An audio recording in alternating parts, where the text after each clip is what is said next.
बच्चों, welcome to my YouTube channel chemistry by PC sir. स्वागत है आप लोगों का एक शानदार वीडियो में। आज हम लोग ऑक्साइड के बारे में पढ़ेंगे, जो कि बहुत इम्पोर्टेंट टॉपिक है। नीट जेई किसी भी कम्पिटिटिव एग्ज़ाम में, चाहे वो पीजीटी हो, नीट हो, जेई हो, कोई भी स्टेट का पीजीटी हो, हमने कई बार देखा है कि नीट के प्रीवियस ईयर में इससे रिलेटेड कई क्वेश्चन आए हुए हैं। इसमें सबसे इम्पोर्टेंट जो हमारा है वो है एम्फोटेरिक ऑक्साइड, उसी पे आज हम लोग सबसे ज़्यादा फोकस करेंगे, उसी में सबसे ज़्यादा टाइम भी लेंगे। तो एम्फोटेरिक ऑक्साइड का ट्रिक्स भी देखेंगे कि कैसे ही देखते हम लोग एग्जाम्पल पहचान ले जाएं कि एम्फोटेरिक ऑक्साइड है। ठीक है, तो शुरुआत करते हैं वीडियो का। सबसे पहले देखते हैं ऑक्साइड क्या होता है, छोटे से पार्ट से। ऑक्साइड क्या होता है कि जिसके पास, किसी के पास भी अगर एक ऑक्सीजन जुड़ा हुआ है तो इसको हम लोग ऑक्साइड बोल सकते हैं। जैसे MnO तो मैग्नीज का ऑक्साइड हो गया, CaO कैल्शियम का ऑक्साइड हो गया। ठीक है, ऑक्साइड एक ऑक्सीजन कम से कम होना चाहिए, और उसके साथ अगर कोई अदर एटम भी है तब भी हम उसको ऑक्साइड ही बोलेंगे। जैसे मान लीजिए हाइड्रोजन है तो इसको हम हाइड्रोक्साइड बोलेंगे, लेकिन है ये ऑक्साइड ही। ठीक है, पर ऑक्साइड होता है, ऑक्साइड होता है, या ऑक्साइड के ही टाइप हैं। तो ऑक्साइड का मतलब हुआ कि कम से कम उसके साथ एक ऑक्सीजन परमाणु जुड़ा होना चाहिए। तो बात कर लेते हैं टाइप्स की। सबसे पहले एसिडिक ऑक्साइड, ये बहुत आसान है। क्या होता है कि ऐसे ऑक्साइड जिनको अगर हम लोग पानी के साथ मिला दें, हाइड्रोलिसिस कर दें तो एसिड का निर्माण करें।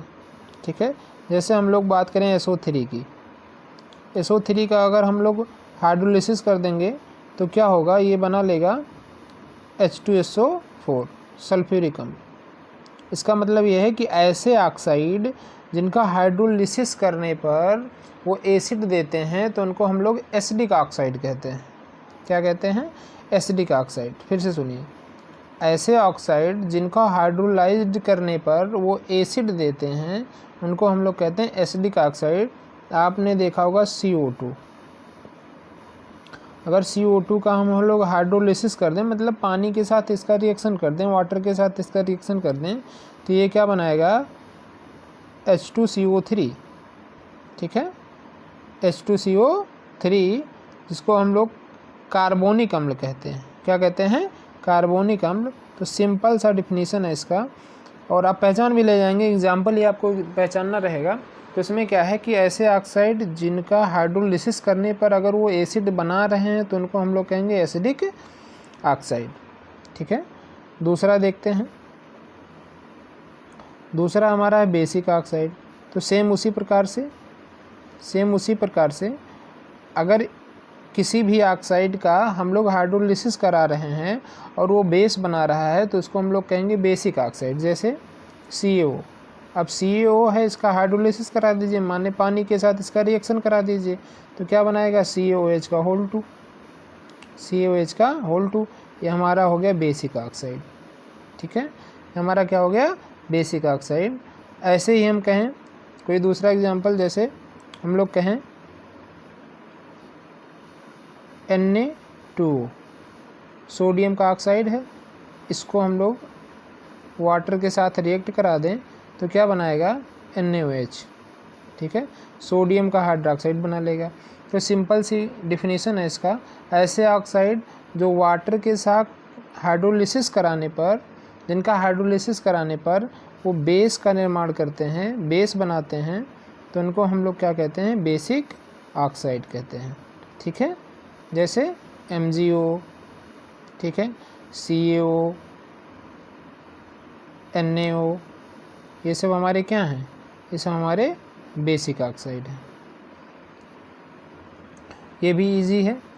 अब सबसे इम्पोर्टेंट, सबसे ज़्यादा क्वेश्चन जिससे आता है वो हमारा एम्फोटेरिक ऑक्साइड, और बहुत ही इम्पोर्टेंट है।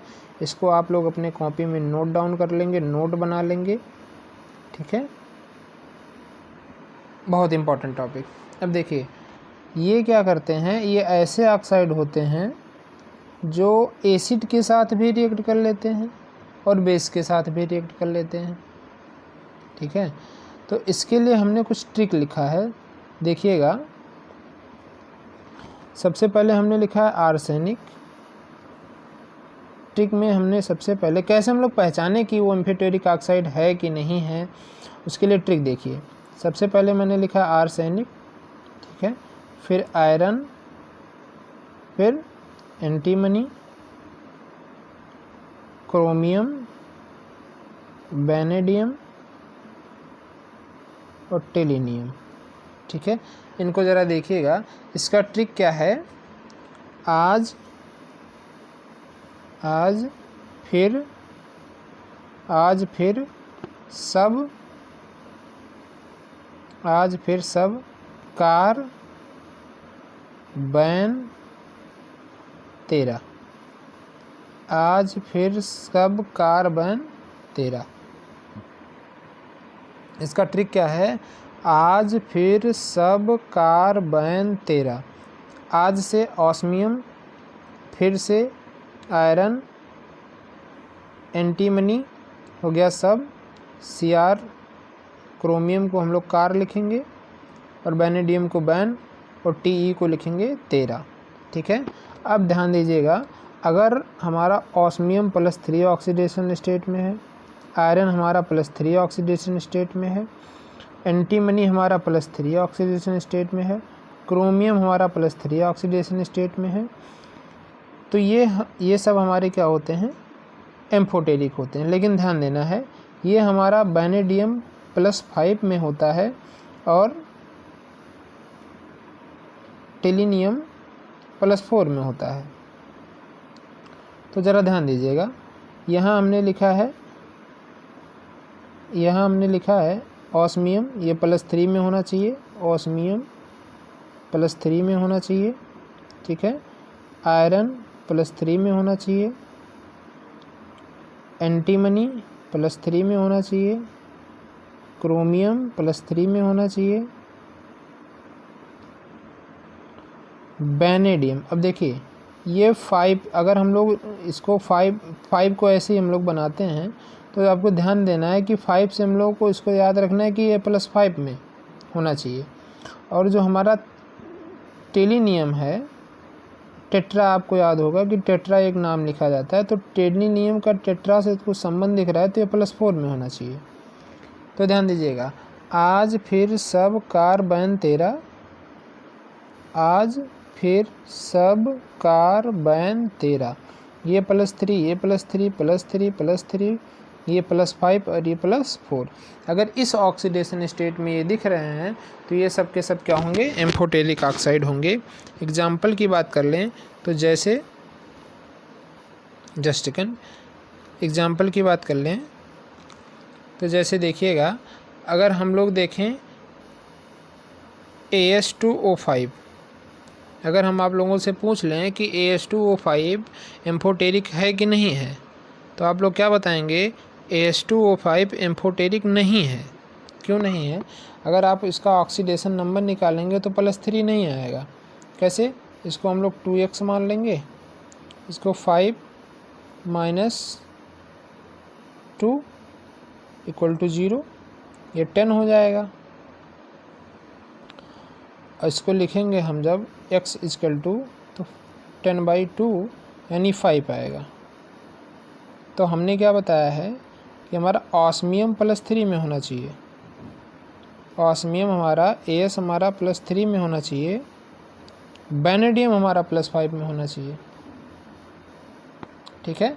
तो अगर हम कहें, यहीं पे आपसे पूछा जाए कि AS2 वो 5 और B2 वो 5 में हमारा एम्फोटेरिक ऑक्साइड कौन सा है, तो आप कहेंगे B2O5 हमारा एम्फोटेरिक ऑक्साइड है, ठीक है। तो आई होप आपको समझ में आ गया हो। एक बार दोबारा इस ट्रिक को देख लीजिए, आज फिर सब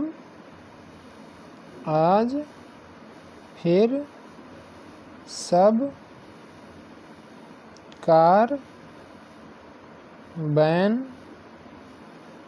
13, आज फिर सब कार्बन 13, आज से osmium, iron, antimony, chromium, vanadium और टेलिनियम, ये +3 में, Ab+3 में, एंटीमनी भी+3 में, क्रोमियम भी+3 में, वैनेडियम +5 में होना चाहिए और टेलिनियम +4 में होना चाहिए।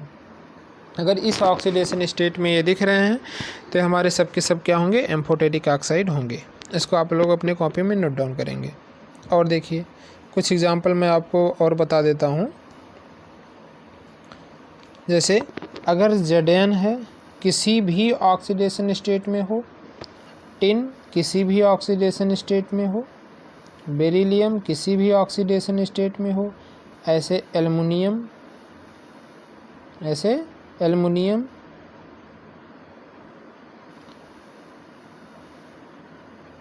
लेड, गैलियम और कैडमियम, ये हमारे किसी भी ऑक्सीडेशन स्टेट में हो तो ये सब के सब क्या होते हैं, एम्फोटेरिक ऑक्साइड होते हैं।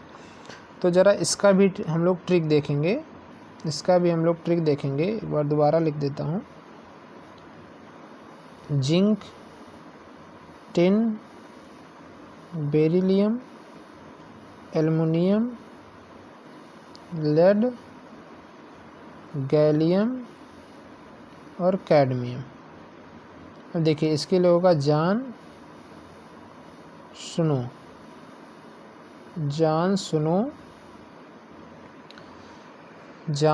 बे आलिया,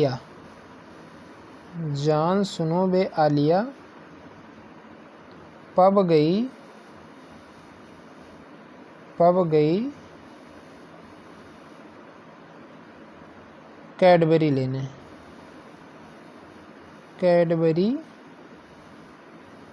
लेने, लिख लीजिएगा आप लोग। जान सुनो बे आलिया पब गई कैडबरी लेने, ठीक है। जान सुनो बे, एक बार दोबारा देखिए, जान सुनो बे आलिया पब गई कैडबरी लेने, ठीक है।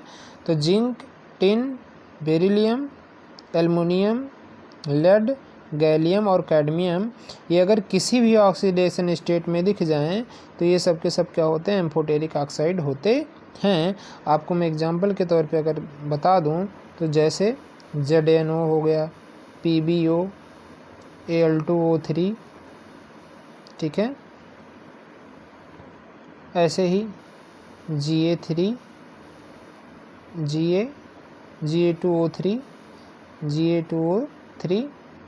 BeO,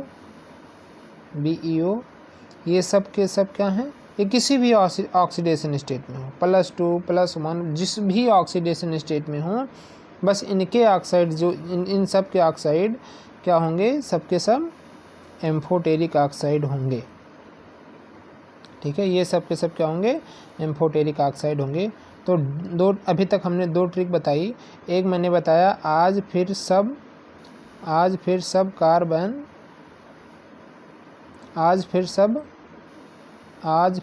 कार्बन तेरा, और फिर मैंने बताया जान सुनो बे आलिया पब गई कैडबरी लेने। तो ये किसी भी नीचे वाले किसी भी ऑक्सीडेशन स्टेट में हो तो एम्फोटेरिक होंगे। यहाँ से लेके ऑस्मियम से लेके क्रोमियम तक +3 ऑक्सीडेशन स्टेट होना चाहिए। वैनेडियम हमारा +5 पे ऑक्सीडेशन स्टेट में होना चाहिए और टेलिनियम हमारा +4 ऑक्सीडेशन स्टेट में होना चाहिए। तो ये सब के सब क्या होंगे, एम्फोटेरिक ऑक्साइड होंगे। आई होप आपको समझ में आ गया हो। अगर समझ में आ गया होगा तो आप कमेंट कर देंगे हाँ सर हमारे समझ में आ गया है, अब कोई दिक्कत नहीं है एम्फोटेरिक ऑक्साइड पहचानने में, ठीक है। इसको आप अपनी कॉपी में अच्छे तरीके से नोट डाउन करेंगे और ये बहुत इंपॉर्टेंट है, यहीं से क्वेश्चन आएगा। यही जो आप ट्रिक अगर रट लेते हैं, अपने दिमाग में बैठा लेते हैं, तो आपके सारे समस्याएं ख़त्म हो जाएंगी। अगला देखिए, और हमको एक क्वेश्चन का आंसर भी आप बताएंगे, कमेंट करेंगे कि हमारा SO2 क्या एम्फोटेरिक ऑक्साइड है या नहीं, ठीक है। और एग्जाम्पल Cr2O3, ये दोनों आप लिखेंगे Cr2O3 एम्फोटेरिक है, ऐसे आप लिखेंगे SO2 एम्फोटेरिक ऑक्साइड नहीं है। या आप कमेंट करेंगे। अब नेक्स्ट देखते हैं, हमारा ये भी थोड़ा इम्पोर्टेंट है, न्यूट्रल ऑक्साइड, ये भी पूछे जाते हैं। ऐसे ऑक्साइड जो ना तो अम्ल के साथ ना ही क्षार के साथ अपक्रिया, किसी के साथ अपक्रिया ही नहीं करते हैं।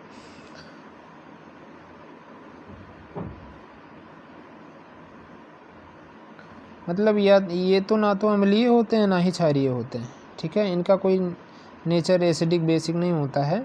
तो ये क्या होते हैं, जैसे देखिए H2O हो गया, ठीक है, CO हो गया, N2O हो गया, और एक बहुत ही बेहतरीन NO हो गया, ठीक है। तो N2O को तो हम लोग लाफिंग गैस कहते हैं, क्या कहते हैं, लाफिंग गैस। तो इसका भी आप लोग कर सकते हैं, लाफिंग गैस से हंसो ना, हंसो ना, हंसो ना, और CO से करो लिख लो, हंसो ना करो या हंसा ना करो, सीधी सी बात है। ये बहुत बढ़िया एग्जाम्पल हमारा, देखिएगा हम लोग लिख देंगे हंसा ना करो, हंसा ना करो, N2O लाफिंग गैस, ना NO और CO करो। ये दोनों करो, आप थोड़ा बैठा लीजिएगा। ये तीनों एग्जाम्पल ऐसे हैं जो बार बार एग्ज़ाम में पूछे जाते हैं, ठीक है। ये आपको दिख जाएंगे, बस यही 3 आप एग्ज़ाम याद रखिए। आपको न्यूट्रल के बारे में सारी बहुत ज़्यादा याद करने की आवश्यकता नहीं, बस ये 3 एग्जाम्पल आप लोग याद रखिए। कई बार आप लोगों ने देखा होगा, प्रीवियस ईयर उठा के देखिए, नीट का यस ब्लॉक में या पी ब्लॉक में आपको एम्फोटेरिक के बारे में पूछे गए सवाल आपको मिल जाएंगे, ठीक है। ये यस ब्लॉक में आपको सारे क्वेश्चन मिल जाएंगे कि एम्फोटेरिक कौन होता है, कौन नहीं होता, कौन न्यूट्रल होता है, कौन नहीं होता है। तो क्या है कि इसमें हम लोगों को यही जानना था, इतना ही, ठीक है। अब देखिए हमारा वीडियो यहीं समाप्त होता है। अगर आप लोगों को वीडियो अच्छी लगी हो तो आप लोग क्या करेंगे, लाइक करेंगे, शेयर करेंगे और कमेंट करेंगे कि हाँ सर हमारे समझ में आ गया है।